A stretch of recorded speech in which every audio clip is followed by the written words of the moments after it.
Hey, what's up? This is Antonio. Welcome back to my channel. And who's ready for some fighting words? In this video, I want to talk about Naoya Inoue and his up-and-coming bout against Marlon Tapales. Really quick, if you like the videos, please take the time, subscribe to the channel. Also hit the thumbs up button. It does help. It does show support and love to this channel. So let's talk about this. So Naoya Inoue has been stressing in a few of his interviews that he's been working on counters against Marlon Tapales. And I think that's smart. Marlon Tapales is pretty heavy-handed. Also, he's a very aggressive guy. And we all know what's going to happen. He's going to come forward. We're not talking about the slickness or the scientific mind of a Stephen Fulton in there. So we kind of know what we're going to get. We're going to get a tough, rugged guy who, you know, he's controlled, but he is a tough, rugged guy who's going for broke. And he always goes for broke. He's never in a boring fight or anything like that. He comes to bring it. And I do mean that in respect to Marlon Tapales. Naoya Inoue, so he just mentioned basically, all right, so to me, let me say it like this. It just lets me know he's going to be on the back foot. It just lets me know he's going to stay on the outside. It just lets me know he's not going to be careless or anything like that. Not that he ever is. I feel like Naoya Inoue is very respectful to his opponents.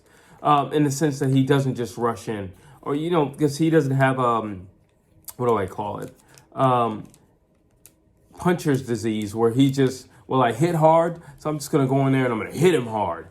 No, he knows how to set a guy up. Yeah, I hit hard, but I also don't want to get hit.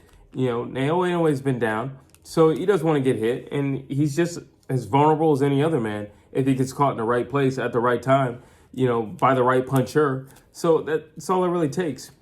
Now, I personally like this game plan, if that is in fact the game plan, and that's at least what it sounds like it is going to be the game plan, to stay on the outside, pick off Marlon Tapales as he's coming in, and basically, you know, either run out this way or run out this way. I don't think Marlon Tapales is the type of guy that you stand in front of. That's not to say that Naoya Inoue can't. He can fight if he has to. But I do feel like he's the smarter and more scientific boxer of the two. And if you don't have to do something, why do it?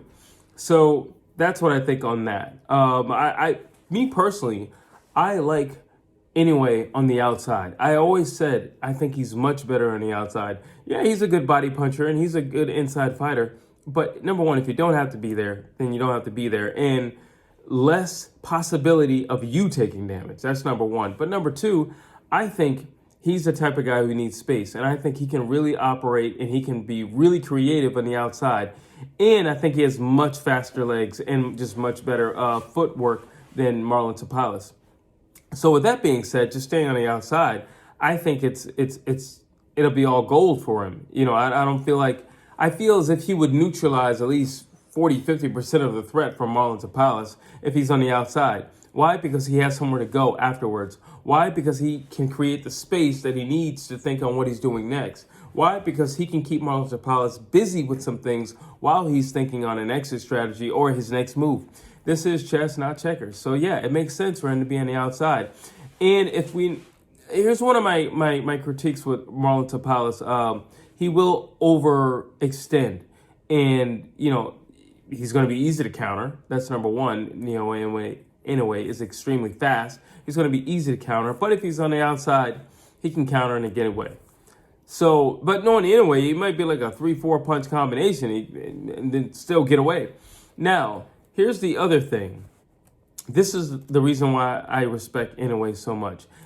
Just a lot of times you'll get power punchers and they'll just say, well, you know, I hit hard. It's like, yo, well, the other guy's got some knockouts too.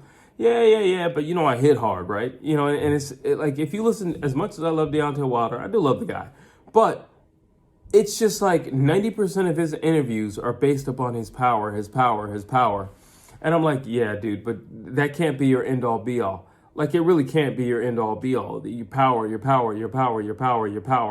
You got to say something else at some point, you know, because number one, we know what we're getting when you step in the ring. And then number two, we know what you're going to try to employ once you get in the ring. But Naoya Inoue, in a recent interview, said, you know, I got to be careful. He hits hard.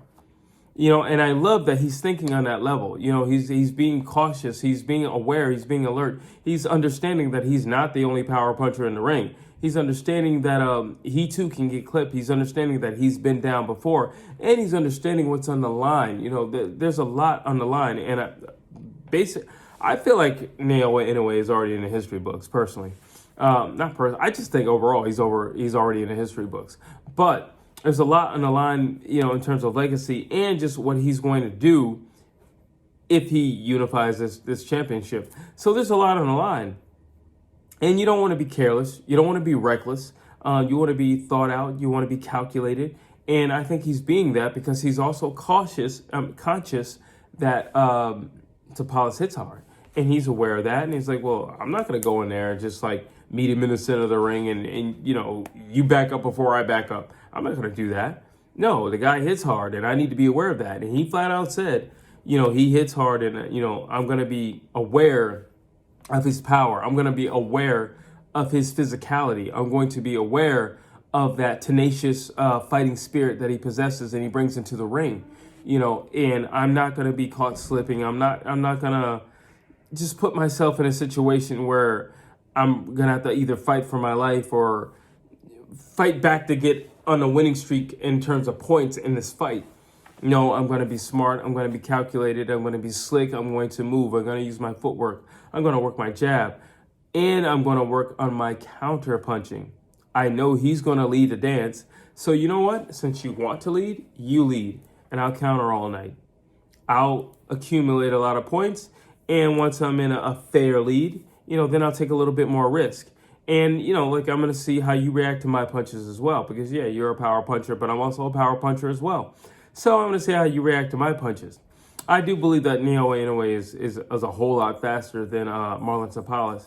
And I think he's just a better thinking fighter than Marlon Tapales. We'll see who hits harder. And sometimes it's not about who hits harder. It's about who can take more punishment. This could also be one of those fights. Who can take more punishment? Who can take more punishment? And I think mentally both guys are on the same level. Marlon Tapales is no walk in the park, by no means. However, I've been very vocal about that. I'm going with Inoue. He's no walk in the park either in terms of durability, in terms of just, his mental capacity to fight back or to get back on his feet if he need be, or just to fight through pain, or his recovery time if he is, in fact, injured in the fight. I would still go with Naoya Inoue. I think he's the faster fighter. I think he's the more complete fighter. I think he has much better legs. I think he moves a lot more smart in the ring. I think he knows when to move. I think Naoya Inoue also has great fighting instinct. And I've said that before.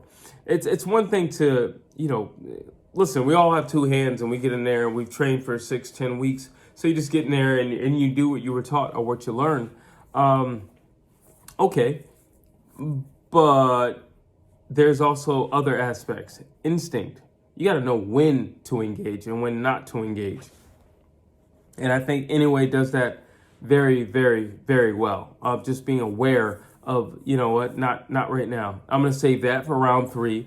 All right, I'm going to work on this a little bit more. I'm going to start going and investing to the body a little bit more around round 5. I think he's better at that. Calculations. I think he's better at that. And I think he's better at reading his opponents. I don't necessarily think that Marlon Tapales is the greatest at reading opponents.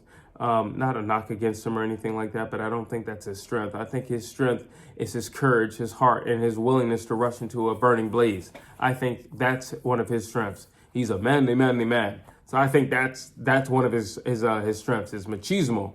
I think that's one of his strengths. I don't necessarily think he's going to outthink Naoya Inoue, and I don't think anybody with a brain is going to think he's going to outthink Naoya Inoue. I think this will definitely be a knockout. I've said that before. I'm saying it again. I think it'll be a knockout because Marlon Tapales is not hard to find. He's not hard to find. Inoue can be very elusive. If he wants to play cat and mouse, he does it very well. But when he wants to turn that little cat into a tiger, he does that very well as well. So it's going to be interesting. But I do think I still have Naoya Inoue winning. I have him winning by a knockout. And I do not see this fight going all 12 rounds. I see 7, 8, 9 at best. 9 at best, because Marlon Tapales is a warrior, and he's coming, both guys are coming with not, I don't want to use the weight of their nations on them, but the pride of their nations with them. That's important. Not the weight of their nation on them, but the pride of their nation with them.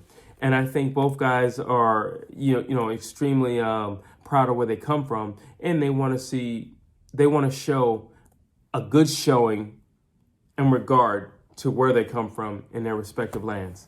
And those are my thoughts. Tell me if you agree. Tell me if you don't agree. Do you agree that what I said about Naoya Inoue, and that he will stop Marlon Tapales? Do you agree that it's also a smart thing for Naoya Inoue to look at this fight from a countering position as opposed to an offensive position? Drop your thoughts down below. As always, I would love to hear what you have to say. Please like, please share, please subscribe to this channel.